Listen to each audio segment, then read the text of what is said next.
Sex and sexuality surround us all. It's an urgent drive never far from us. It permeates all elements of our culture. And it means different things to all of us. If you say sexuality, it means experience. You're doing an experiment with your partners. It's probably a term used more by gay people in terms of defining their identity. Sexuality is a massive part of what makes up your personality and who you are, really. It's not everything, but it's still a great part of your personality. Sexuality is with you really all the time. To me, I think it's the most important drive that I've ever experienced. For most people, their self-esteem and their well-being is often very closely tied up with having relationships, feeling that others care about them, feeling that others want them, desire them, can love them. The need for sex and an intimate relationship is important to all of us, and it continues to be important whether you have a mental health problem or not. The fact that you are considered a mental health service user doesn't mean your desire to be loved and be intimate with another human being somehow disappears. Not having a relationship, I think, if you want it, can be like that constant feeling of being hungry and not being fed. Yet frequently people with mental health problems are denied access to the healing power of sex and relationships because of the symptoms of their illness, the medication they take to control these symptoms, and sometimes even the services they access. I don't think mental health services acknowledges how important it is. The therapeutic effects of having another human being who you can even just hug, or who you feel loves you, and how important those things are to an individual's feeling of mental well-being. Being denied access to that kind of fulfillment can it can cause a big void in a person, because once I think you can get trapped in yourself too much. You can get trapped in your own head and kind of think, oh God, here's another thing I can't do. You know, I'm useless at relationships as well. Sexuality should be taken very seriously, I think, by psychiatric services, because if you were to help someone, I think the right word is holistically, help the whole person, what you're doing is, if you leave out the sexuality part, you're leaving out which could be the most important thing to them. It hasn't been dealt with. We talk very often in mental health about holistic or comprehensive needs assessment. And I don't remember ever seeing in any of those assessment schedules an area that talks about sex and relationships. Leisure activities is usually mentioned, but not sex as part of leisure activity or part of basic human needs. Most serious mental health problems make it more difficult to form relationships, and many of them do impede on people's ability to make relationships, to make sexual relationships, and on their ability to feel, if you like, lovable and worthy of relationships as well. When you suffer from a severe psychiatric disorder, the last thing on your mind is sex. Your prime concern is survival as a human being. That means food and water and shelter. You're unable to engage with other people in a meaningful conversation. And even if you do engage with somebody, my own personal experience is that I was constantly talking about my paranoid delusions. It can have a big impact on existing relationships as well. People, quite commonly, for instance, if people get depressed, they may lose all interest in sex, and partners, for instance, may start to feel that their partner no longer loves them, no longer wants them, no longer desires them, whereas the individual who's experiencing depression, noticing those things may actually make things worse for them. The people that are closest to you tend to think that it's their fault. Quite often, especially, people will say, if you're saying, I'm depressed, I'm unhappy, they'll think that you're going to follow through with, and it's your fault.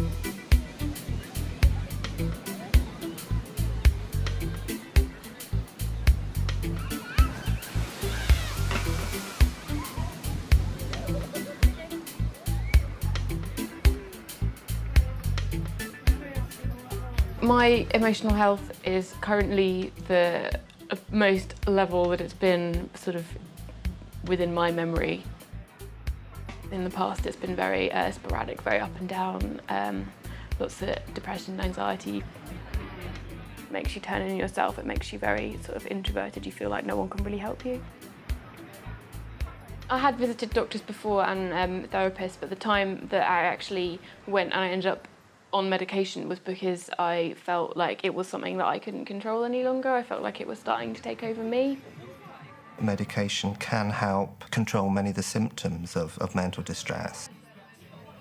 For many people, having treatment instills hope, optimism, confidence, and a belief that they can improve and get better.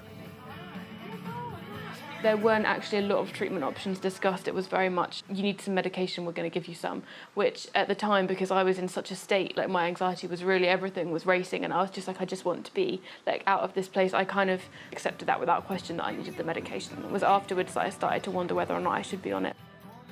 The first combination that I was on, I was tired, like very, very tired.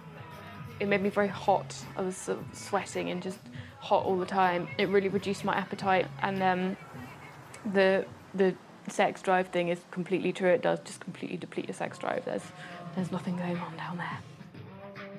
There's no such thing as a free lunch in medical treatment.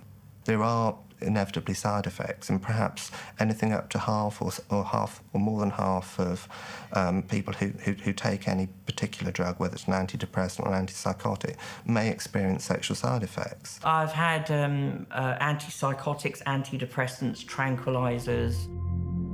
They all have one thing in common, and that is they do reduce your sexual drive and your sensations. Most psychiatric drugs can diminish people's sexual desire. All the classes of antidepressant drugs can do that. Antipsychotics can do that. The benzodiazepine minor tranquilizers like Valium, diazepam can do that. And people often don't realise that the problems they're having are due to the drugs at all. And all of a sudden your sexual functioning starts to disappear. Nobody said to you, oh, the medication might cause X or Y. So the fear is that actually this is part of this illness, and actually you're losing your sexual functioning. It's only if you ask what the side effects are that you're told. And when you're severely psychiatrically ill, you don't think to ask. It's a matter of self-discovery. You take the tablets, and that's it. You find out what the side effects are. My experience has been that side effects have never been discussed with me unless I've asked about it. And often they also seem unaware of the side effects as well. Even side effects that are mentioned in the patient information leaflet in the box. It's almost as if this drug comes in and it improves so much of what you're feeling, but this one thing, it's like, oh, we've got all this better, but here's, you know, the point where we just can't, it goes completely the opposite way, and you just feel like there's just nothing there, and you just don't want to, and if you get yourself into the situation where you are having sex, it's painful, and it makes things tricky between you and your partner, because obviously your partner thinks it's his fault, and it's not. Symptoms can include inability to get or maintain an erection, delayed or painful ejaculation, and women can experience vaginal dryness. In some cases, periods may cease. People may find these symptoms difficult to discuss with their doctors. Psychiatrists, psychologists, and I think nurses and probably other clinicians as well are still focused very much on managing symptoms, on problems. We still don't think holistically enough about individuals and about the importance of relationships. People are often seen as asexual. They don't have a sexual life. That's not something that's really important. And if we start to bring sex into the equation, then that's often associated with the illness.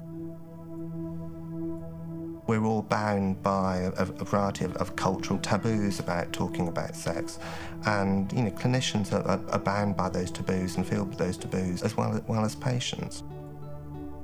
I encourage clinicians to use questionnaires, to use rating scales, to ask patients to complete them, to try and systematically assess people's relationships and people's sex life so that they can pick up if there are difficulties and respond appropriately.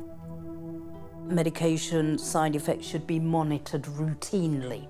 It's not something that should be done once every 3 months, once every year, and put in a care plan or CPA document.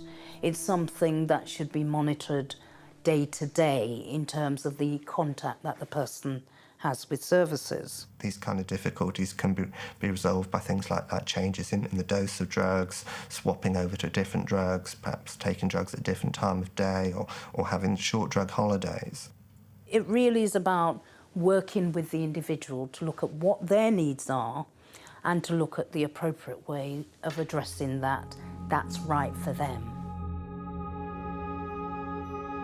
Sometimes broaching issues around sex and sexuality can have unforeseen consequences. A lot of people we see who are struggling with mental health problems, at least part of the origin of those mental health problems has been in failed relationships, in difficult relationships, in abusive relationships, particularly in things like childhood sexual abuse. Those are very complex and difficult issues to work with. So I think we do need to progress carefully and cautiously, ask the questions, progress down that route and address them when the client wants to and at the client's pace. In inpatient settings, the issues are no less complex, and it's easy for private lives to become public property.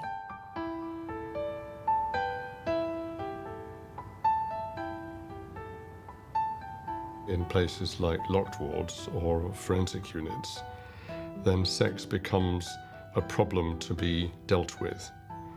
And obviously, with younger patients, you're going to find sexual interest building up and sexual relationships perhaps possibly happening. And then the staff have to worry about whether one of the partners is perhaps very vulnerable, maybe easily led, or not able to say no if they need to. People do still have sex, as one would imagine. People will find ways and means. And it tends, unfortunately, from the evidence, people tend to find space in toilets and under stairwells and in varying corners and in the grounds. And that's where they participate in sexual activity. In these environments, sex and sexuality are often seen in terms of risk. It's very much determined by people's fears and anxieties sometimes, but also this moral values and moral judgments about what's appropriate and who should have sex with who and when one should have sex. And much of the literature does point to the fact that, you know, if you turn a blind eye and people are doing it in the bedroom and it's between a man and a woman, somehow that's more acceptable. Sexual activity in inpatient settings can have real therapeutic issues too.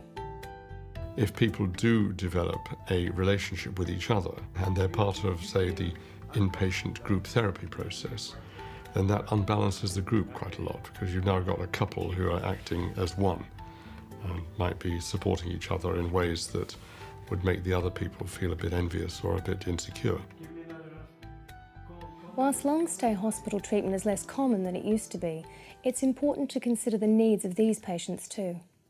We need to think very carefully about how we facilitate individuals meeting their sexual needs, whatever those sexual needs might be. We're not the ones to determine through policy when they do it, how they do it. As long as we ensure people are safe, as long as we ensure that they're not exploited, not by other service users or by other members of staff, then I think that's the role we should play.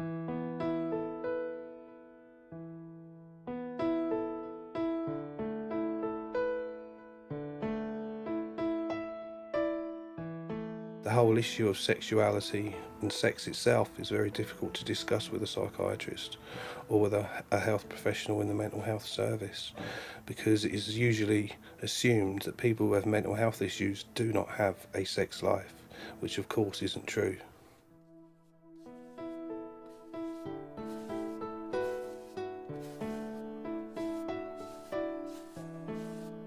if you are single, they don't know how to deal with that.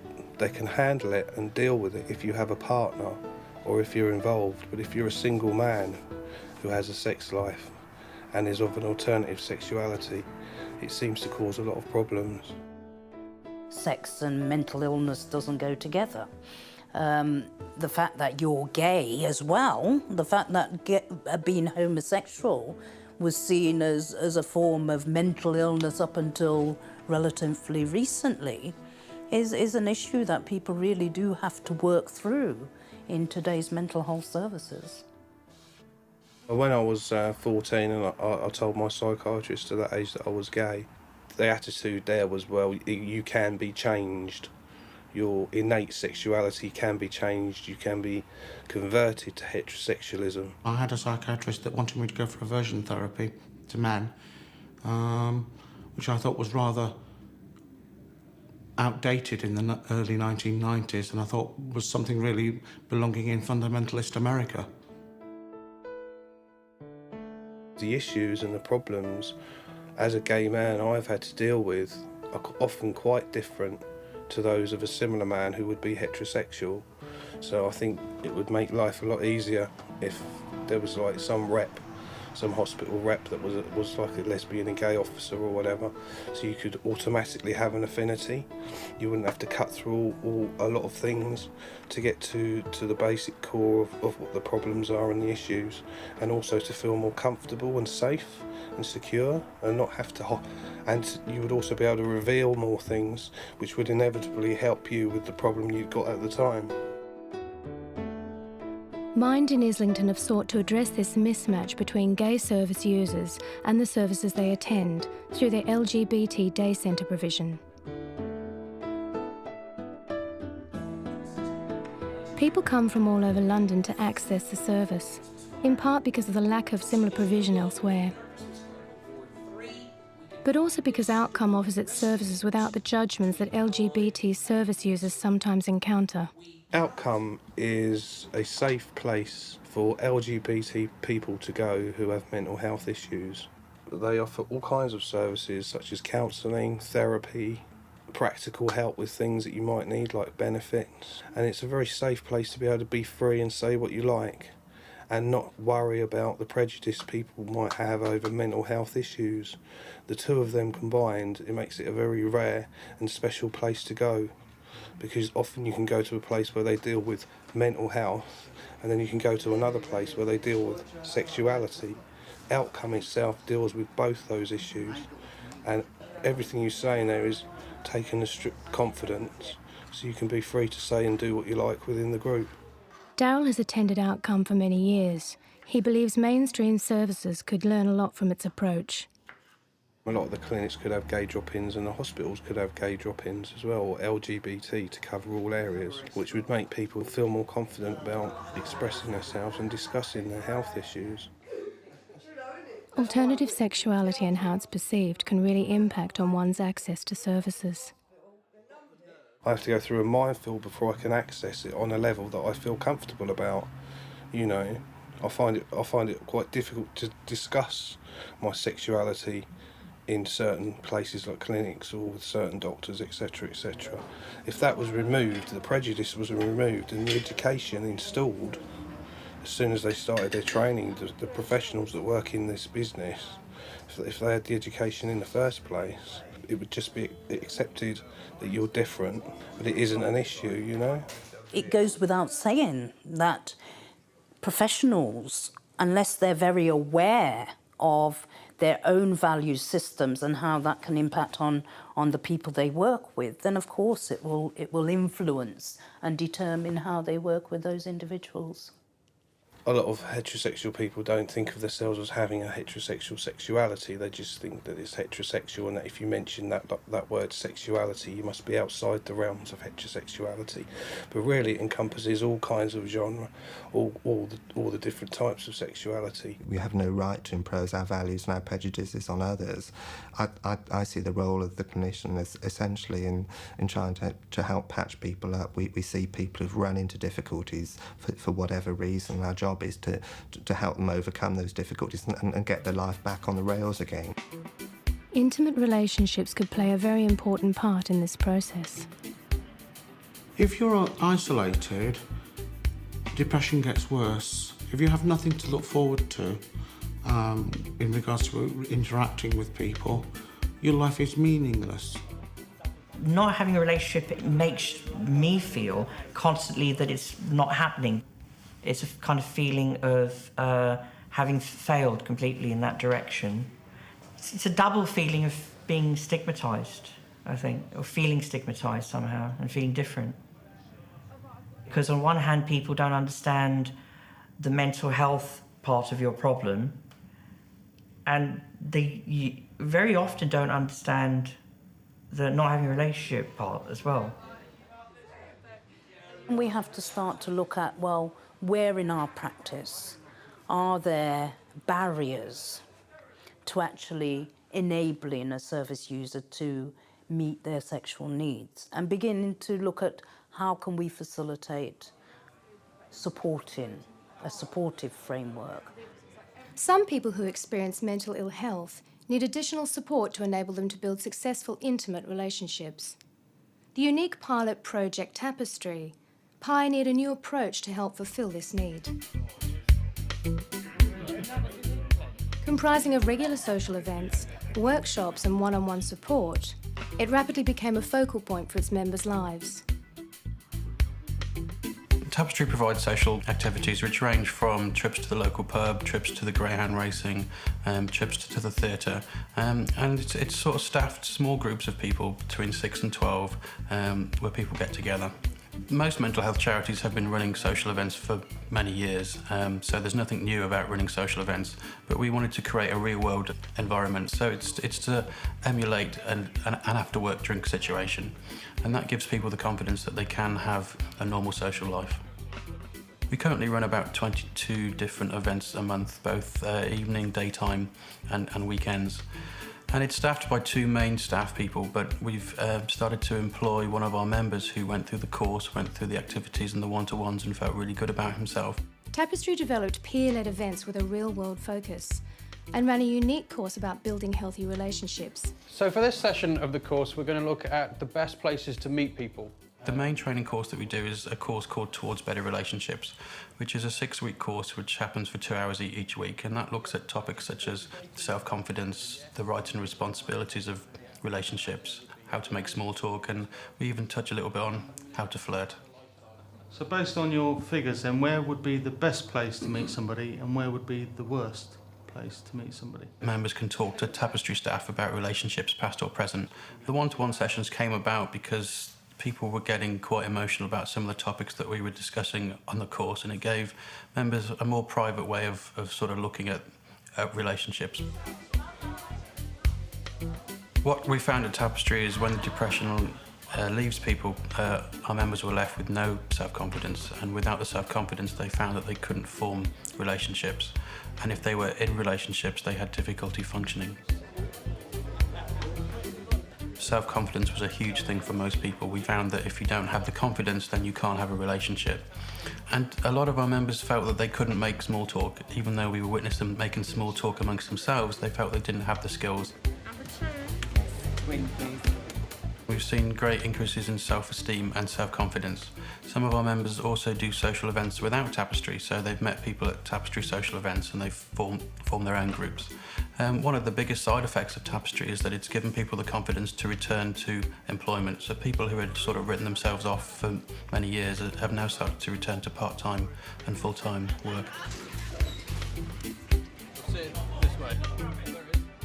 People can go from being lonely and isolated and feeling they're wrestling with an illness to having that loneliness and isolation broken down. They can phone friends up if they're feeling lonely and down, and that they can get support, and as a result of that support they feel better in themselves and they feel much more able to tackle challenges like reducing medication, like meeting new people, like going back to work. And I think, to be genuinely effective in improving people's mental well-being, services need to address relationships and need to address people much more holistically. I think the role of the mental health practitioner there should be about supporting the learning process. In the same way we support individuals to develop life skills.